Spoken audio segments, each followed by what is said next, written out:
नमस्कार, मैं मनीष हिंदवी। ये बात हमेशा से जानने के बाद भी कि जब गुस्से में आप कुछ भी एक्ट करते हैं तो वो आपके ही खिलाफ जाता है किसी भी तरीके से, लेकिन फिर भी आप इंसान हैं और गलतियां करते ही रहते हैं और गलतियों से सीखते रहते हैं। अभी हाल फिलहाल में एक बात और मेरे समझ में आई। एक मित्र से कुछ काम था और वो काम हो नहीं पा रहा था। उस पर तर्क उनके अलग थे और मेरे अलग थे। एक दिन गुस्से में मैंने ढेर सारी बातें उनको समझाते हुए लिख दी, उन्हें बहुत बुरी लगी। तो साहब, जो मैं समझाना चाहता था वो तो समझे नहीं। हाँ, हुआ ये कि संबंध खत्म हो गया।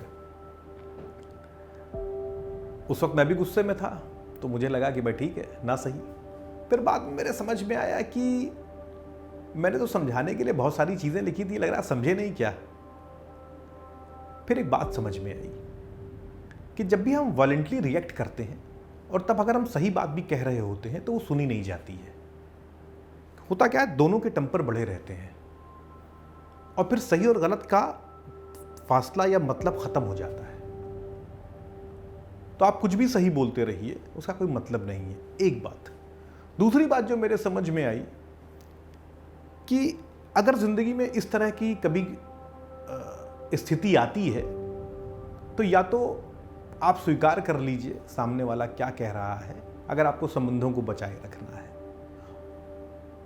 और कोशिश ना करिए समझाने की, क्योंकि अमूमन हर आदमी अपना एक फ्रेम सेट कर लेता है दिमाग का, फिर वो सुनना नहीं चाहता है। अगर वो आपसे पूछता है तो बता दीजिए और नहीं तो कोशिश मत करिए, उसका कोई फायदा नहीं होता है। इसको मैंने घर में भी आजमाया। मैंने देखा कि जब बच्चे कुछ गलत करते हैं और वायलेंट होते हैं, एक्टिव, उस वक्त अगर उनको कुछ समझाइए गुस्से में तो वो समझते नहीं है। इधर इस कोरोना काल में मैंने एक नया प्रयोग शुरू किया। मेरी बिटिया बड़ी हो रही है तो मैंने एक नया प्रयोग किया कि उससे गुस्से के वक्त बात नहीं करी, कुछ नहीं समझाया। फिर समय थोड़ा बीत गया, वो भी नॉर्मल हुई, फिर उसको मैंने प्यार से समझाया। यही बेटे पर भी किया। उसके रिजल्ट्स ज़्यादा अच्छे आ रहे हैं, बेहतर आ रहे हैं, क्योंकि जब दिमाग का ब्लॉक खत्म हो जाता है तो वो कुछ सुनने को तैयार भी हो जाते हैं। तो उस घटना के बाद 2-3 चीजों को मैंने गांठ बांध लिया। पहली कि अगर कोई ऐसा काम हमारा आपसदारी में, आपस के संबंधों में है जो मुझे लगता है कि दूसरे तरीके से होना चाहिए या मेरे व्यूज अलग हैं और सामने वाला नहीं समझ रहा है, तो मैं कोशिश नहीं करूंगा समझाने की, और वॉलंटली तो बिल्कुल, गुस्से में तो बिल्कुल नहीं।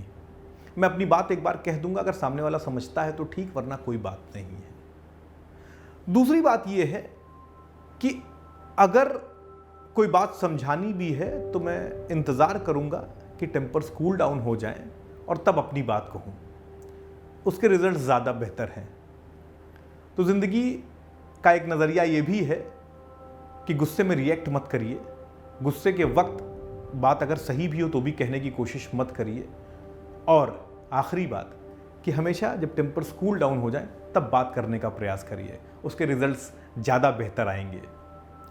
नज़रिया में इस बार के लिए इतना ही। अगले एपिसोड में फिर किसी नई ज़िंदगी से जुड़ी हुई बात करने के लिए हम लोग मिलेंगे। अगर आपने सब्सक्राइब किया है तो धन्यवाद, नहीं किया है तो कर लीजिए। बेल आइकन का बटन दबा दीजिए, सूचना आप तक पहुंचती रहेगी। और सुझावों का मैं इंतज़ार करूंगा। क्यों? क्योंकि उससे मुझे बेहतर करने की प्रेरणा मिलती है। जय हिंद, जय भारत, नमस्कार।